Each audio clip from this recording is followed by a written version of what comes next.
Sometimes multiple choice isn't enough to check for understanding, especially with bigger, higher order thinking questions. You may want a free response answer. With free response questions, you can get deeper explanations, you can collect opinions and background knowledge.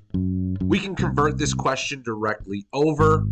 As always, before you start, make sure if you have not made a copy of your Pear deck previously, go ahead, make a copy of the entire presentation, save it somewhere in case you choose to use Pear deck again in the future. You don't have to reinvent the wheel. I want to make sure that my add-ons are open and my Nearpod add-on is open. So we click Open Nearpod, it'll pop up in the right side.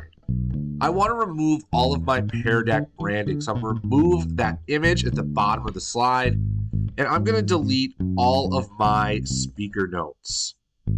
If you'd like to keep your slide as a reference image in your question, hit the Windows Shift S button. It'll open the snip tool.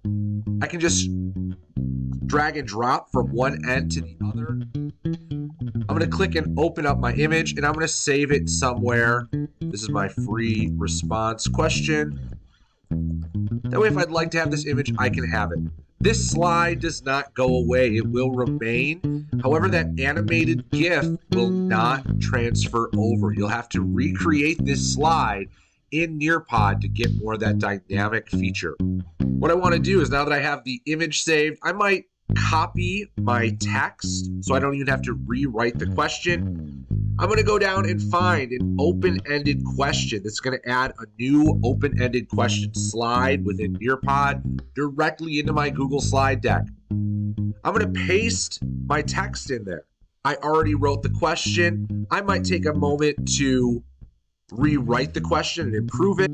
From here in the editing section, you can add a timer if you want to limit the amount of time students have to answer the question. This is great for quicker checks and assessments. You can add that image. So I'm going to go through and I'm going to find the image that I had as a reference image. I'm just going to go to my drive, search for it, click on it, and it enters. From here, I can also add a PDF, an audio recording, a lot of other references. You can allow students to record their audio. This is great for student pace, not necessarily required for a live activity. Once you're done, just click Save. After a moment, your open-ended question will appear on the screen. You'll see the version of what the students will have, which is just the question, that reference image.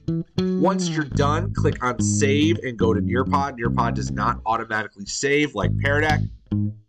The longer your slide deck, regardless of how many Nearpod slides are added in or not, the longer it is, the longer it will take to save.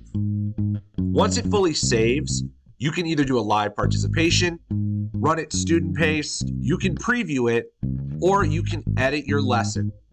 Editing it will take you right back to Google Slides. If you click on this ellipsis up here, this menu, you can also share it with other teachers, duplicate it, add it to a previously existing folder. You can export it as a PDF. You can look at reports that you've run from it, or if you're unhappy with it, delete the whole thing.